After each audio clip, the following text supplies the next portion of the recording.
Kim, and I'm the director of the orchestra here at Albion. And it's great to see you, and great to have this warmish weather. Right, we're getting there, and spring is coming. It might be on the way, although it doesn't seem like it is. So it's been a busy weekend for the orchestra here. We performed for the president's installation yesterday, and we are here to perform our final concert of the year. And we're going to start off with the Procession of the Nobles by Rimsky-Korsakov, which will be directed by my associate conductor or associate director, Dr. Drew Dunham, but some of you might actually know him better as a registrar. But he plays a horn, and he loves music, and he supports the orchestra and the performing arts a lot, and so he's going to be conducting the opening piece. And the rest of the program, the theme is through this journey. When you start something, even just when you get up in the morning, you're starting a journey, right? You can make it happen to be a positive one or a negative one, or it might go the way that you plan it, and it might not go the way you plan it. And all of the things that are happening in musically, as well as what we've been doing in rehearsals, as well as the program itself, it kind of leads to what that journey would take you to. So with the first piece, Drew will talk a little bit more about that, but once we get into the second piece with the string orchestra, and then at the Concerto and Aria competition winners, Luke and Tate will be performing their pieces, and they'll talk about that a little bit more. And then the final piece, the Pomp and Circumstance, number 4, not the one that you can hum along over and over. But we have a lot of seniors graduating, we have a lot of students who are leaving, staff members, as well as the faculty. We are always in transition, so we hope you enjoy this Through This Journey program, and I would like to welcome Dr. Drew Dunham.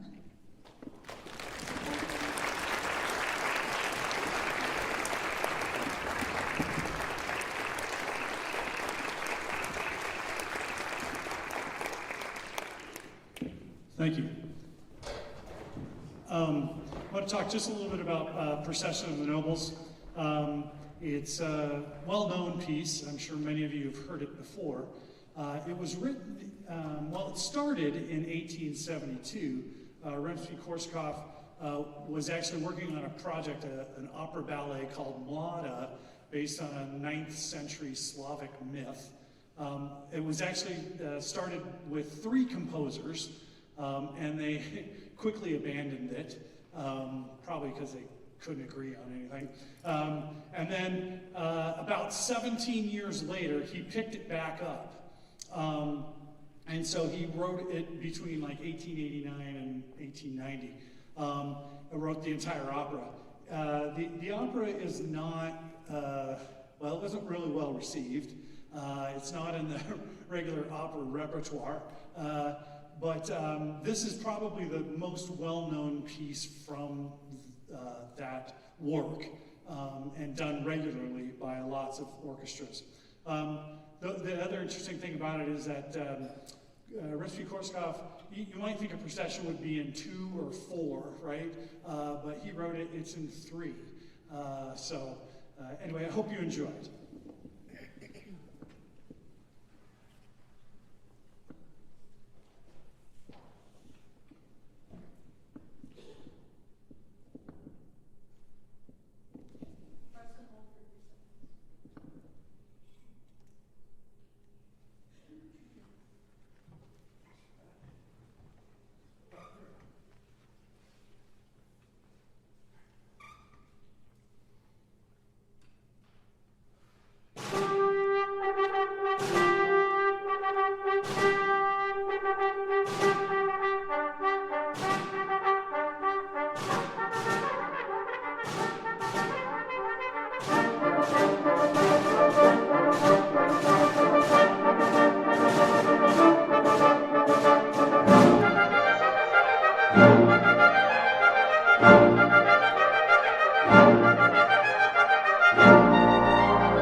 Hello everyone, my name is Paige McDowell and I am a senior geology major from Traverse City, Michigan.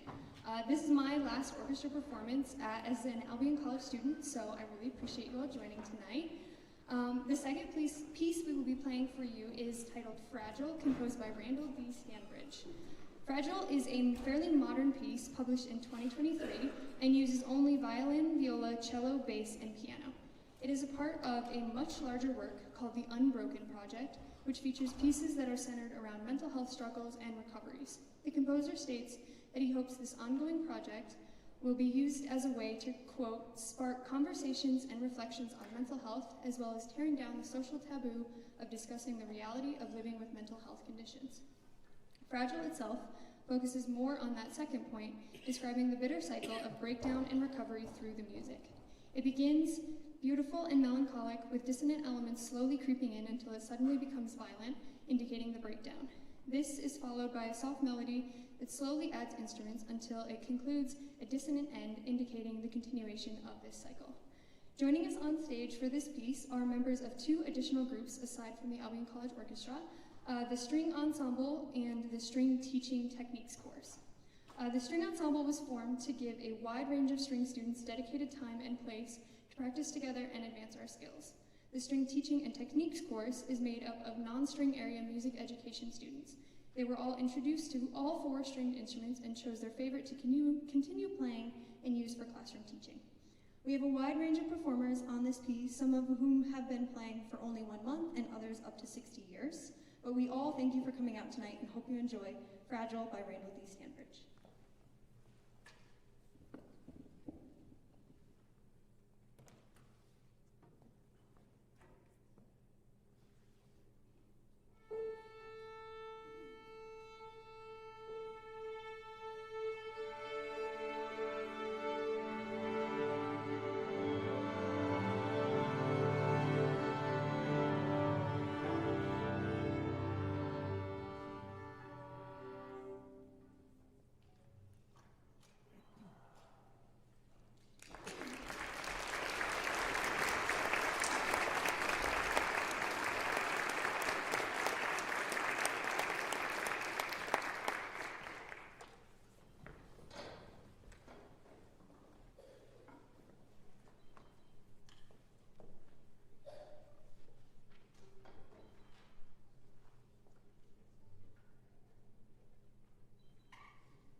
like the last piece?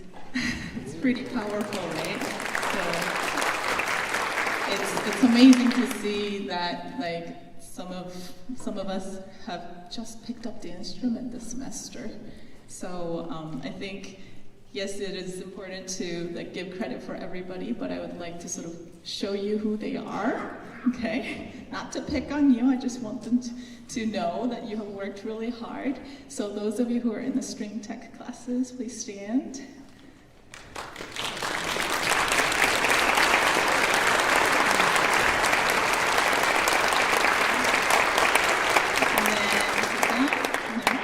And then those of you who are in the string ensemble that we've been leading, please stand.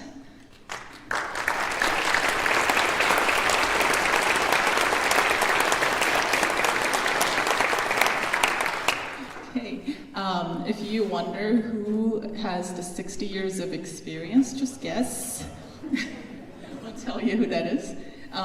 So I have a few awards to announce, and every year that we everybody works really hard, really. Like in orchestra, you can't just like, oh, conductor does all the job. No, I only wave and they make sound. And then the students have to work hard, and we talk about this a lot, that everybody is a little piece of puzzle, that if we're missing one puzzle, we can't. One piece of puzzle means a lot, even if it's just one note that you have to wait for 300 measures and then play. So the number of awards that we give out don't mean that they're the only ones who deserve the credit. So if you're here to support your friends and then family, your children, please give them like a big applause at the end. But here I have the 4 awards to give out. First one is the Louis Upton Rowland Award, and that goes to it's an award that goes to senior music major who has achieved excellence in academic and music studies, and this year's one goes to Luke Rivard.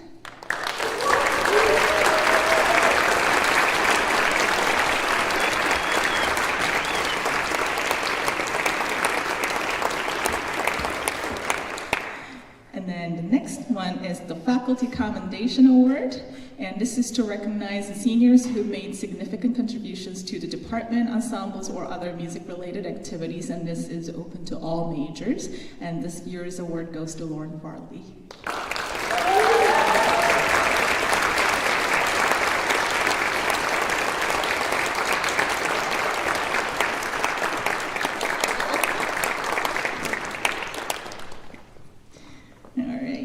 The next one, the Conway Peters Award, is to a violin or viola student who best exemplifies the ideals of leadership, musicianship, and character, and it goes to Paige McDowell.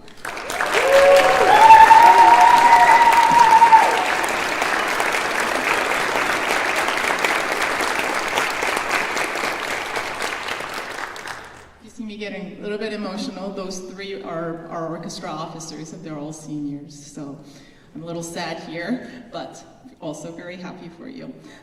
The next one, oh, I actually have more than 4. That is amazing. That's great. So lovely. So the next award is the Daniel C. Pursley Award, and that is awarded to the orchestra member who best exemplifies dedication, cooperation, and willingness, and this year's one goes to Ethan Thomas.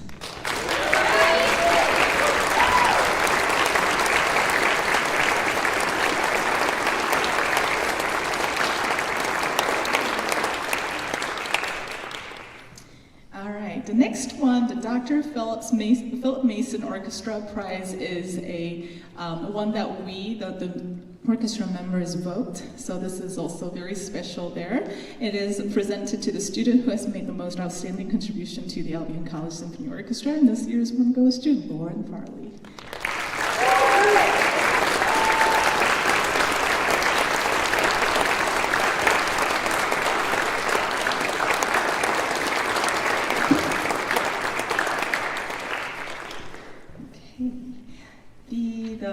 The last one, the Anthony Teff Award for Music Composition, And it's awarded to a student who writes an outstanding composition or arrangement during the academic year. And I think we have no question about that. Luke Rivard.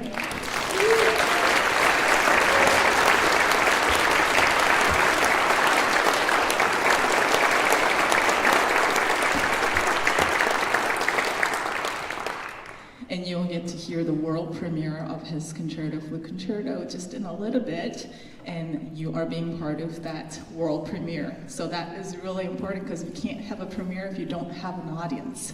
So you're being maybe get his signature autograph before he leaves today, and you can show that I was there, or you were there. So I just want to take a moment to just recognize our seniors. If I just call your name, well, actually, all seniors, if you can stand.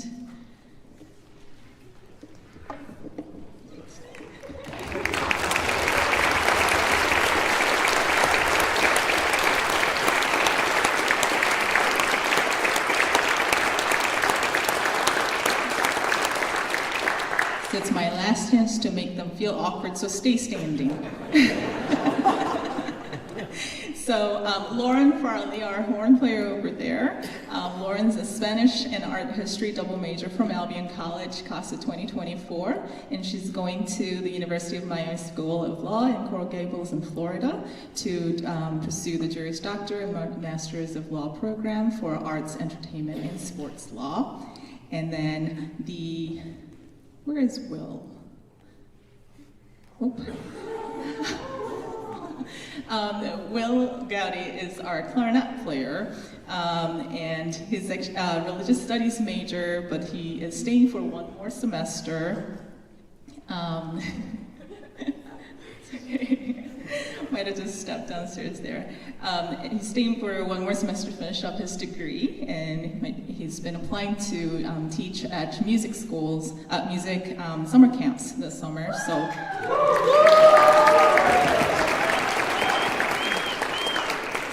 Stay up there. Yeah, we just talked about how you're going to stick with us for one more semester,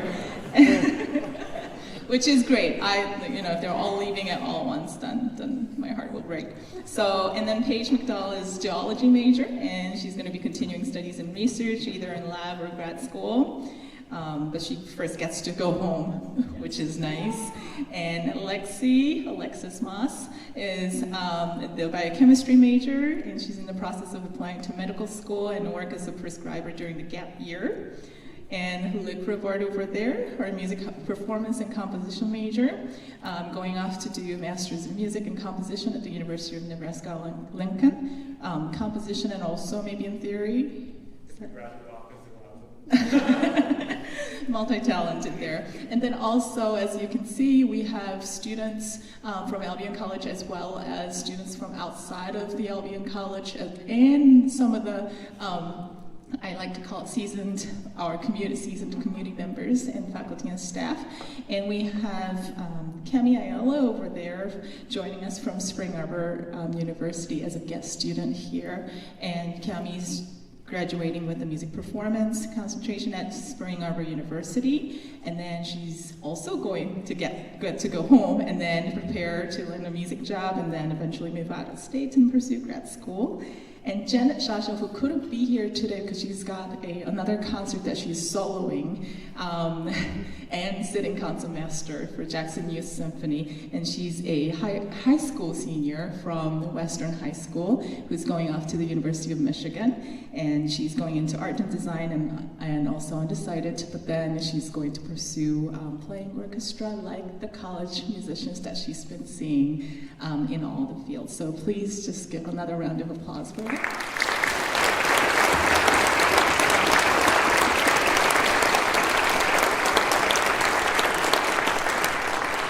All right, so we're gonna have like a brief pause, and I mean brief, so please don't leave, but just gonna push and then reset the stage for the next two Concerto and Aria.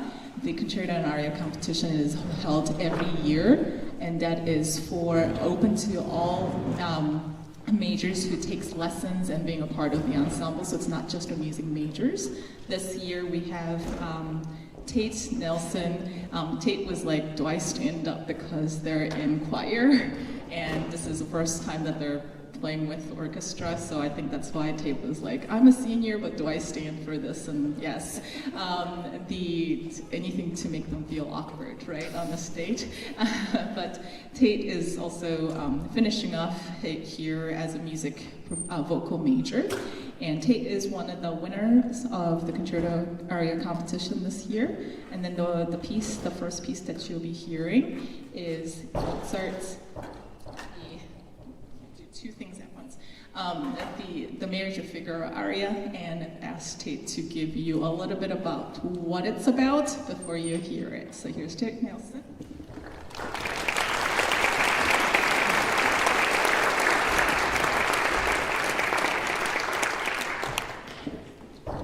Let me pull up my notes real quick.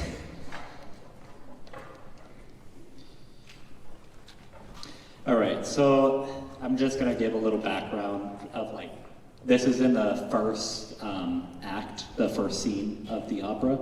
So the opera begins with Figaro measuring the room. The Count has generously given Figaro and his bride for their living chambers, and Figaro wants to make sure that the bed will fit in the space. Figaro tells Susanna that this room located between the Count and the Countess's chambers that they work for is so convenient. If the Count or Countess should ring for them, they can be there right away. Susanna points out that it might be too convenient, for instance.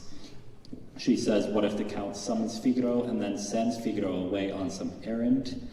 Then the Count might find it convenient to just take a few steps and be all over Susanna. So the Count has eyes for Susanna, and that's kind of the main struggle of the whole opera.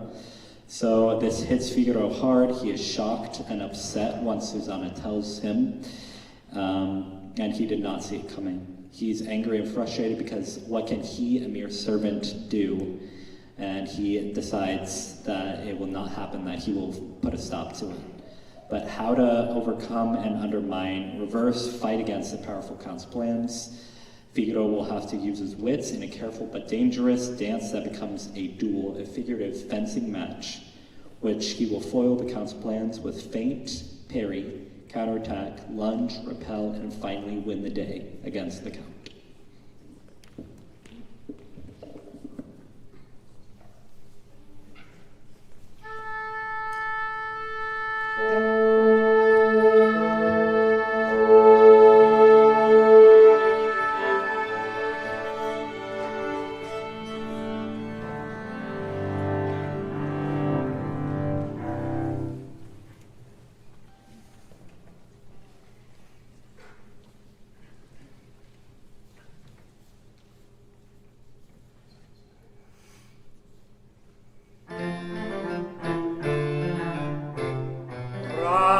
Signor padrone, ora incomincio a capire il mistero e a veder schietto tutto il vostro progetto.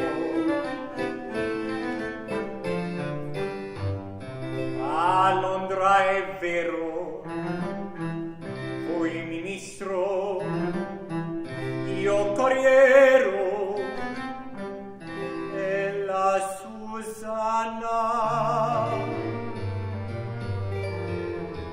segreta ambasciatrice, non sarà, Figaro il dice. Se vuol ballare, signor Contino, se vuol ballare, signor Contino, il chitarrino le suonerò, il chitarrino le suonerò, sì, le suonerò, sì, le suonerò.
adorando, ti capogendo, ti lasciando, tutte le macchine rovesce, l'arte adorando, ti capogendo, ti lasciando, tutte le macchine rovescerò, tutte le macchine rovescerò, tutte le macchine rovescerò, rovescerò, rovescerò. Se vuol ballare, signor Contino, se vuol ballare, signor Contino, il chitarrino le suonerò, il chitarrino le suonerò, sì, le suonerò, sì, le suonerò.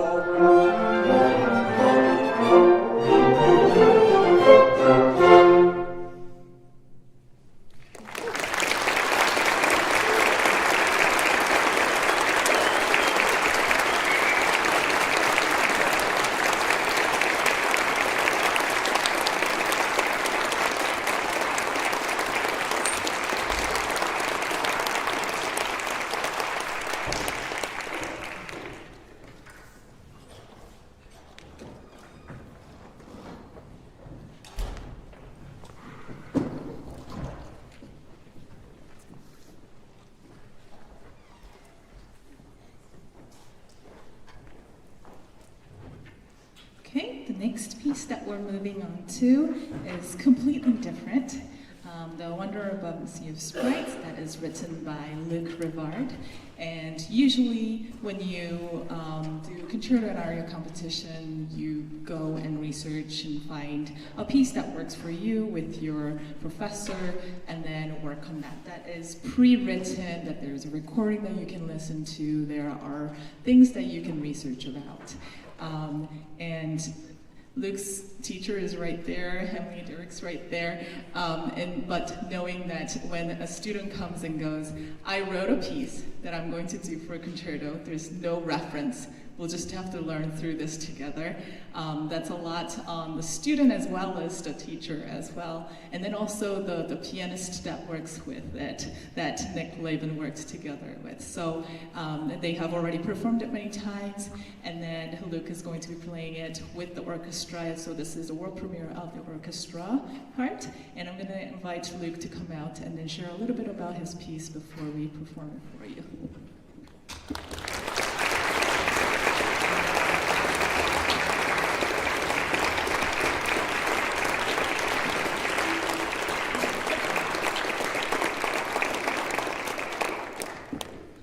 Thank you everyone for coming to our concert. It's very nice to see so many people here. So before I start talking about the piece, I'd like to thank a few people. I'd like to thank Dr. Emily Derrick out there, who was brave enough to say, okay, let's do your thing. My composition teacher, Dr. Philip Wharton, who coached me through the process of writing this piece and then orchestrating it. It was a labor of about 15 months, so it'll be nice to finally have this performance here. I would like to thank my parents for always supporting me, all that stuff, my friends. They know how much I appreciate them. But let's get into the piece, Wander Above the Sea of Sprites. Some of you might know the painting. It's from the 19th century, Wander Above the Sea of Fog. It's by a German romantic artist. I came across the title, it was the last thing of the piece.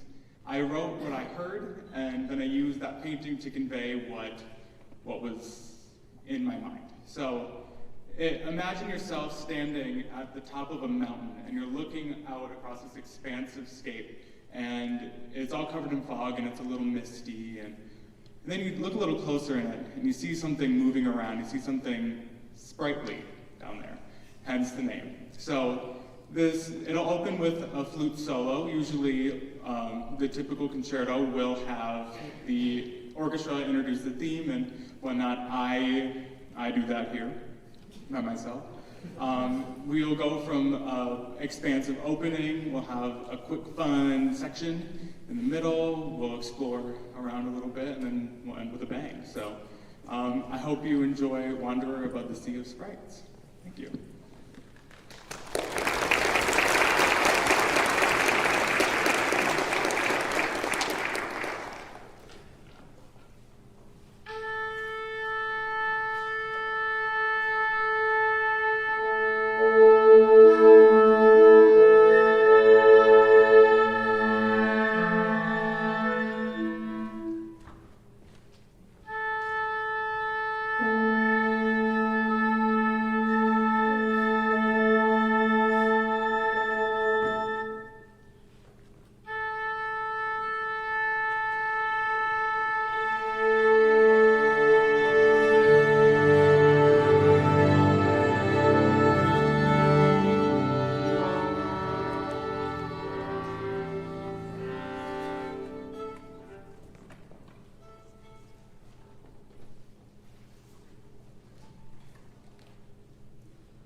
March in G, Opus 39, which he published in 1907. March number 4 is upbeat and ceremonial, following the colors and the trio section presented in the first Pomp and Circumstance March, that is the graduation march that we all know, which we are not playing today. The fourth march was dedicated to Elgar's friend, Dr. G. Robertson Sinclair, who was an organist, and was first performed in the Queen's Hall in London. Following that theme, I would like to dedicate today's performance to all of my wonderful friends who are also graduating. This piece was also featured in the first recessional song of the coronation of Charles III. The melody begins with a viola in the upper woodwinds, and then transitions to the trio, where clarinets, violins, and horns have the melodies. And to finish, we have a restatement of the Grand March and the opening rhythmic patterns. So thank you so much to everyone for attending this concert, and it's been my absolute pleasure to play in this ensemble. Enjoy!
Have any seniors here in the audience? Yeah. Anybody?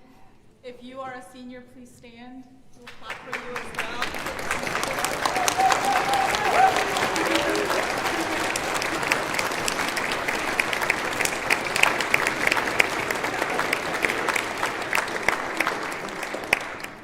I have a talent for making you feel awkward.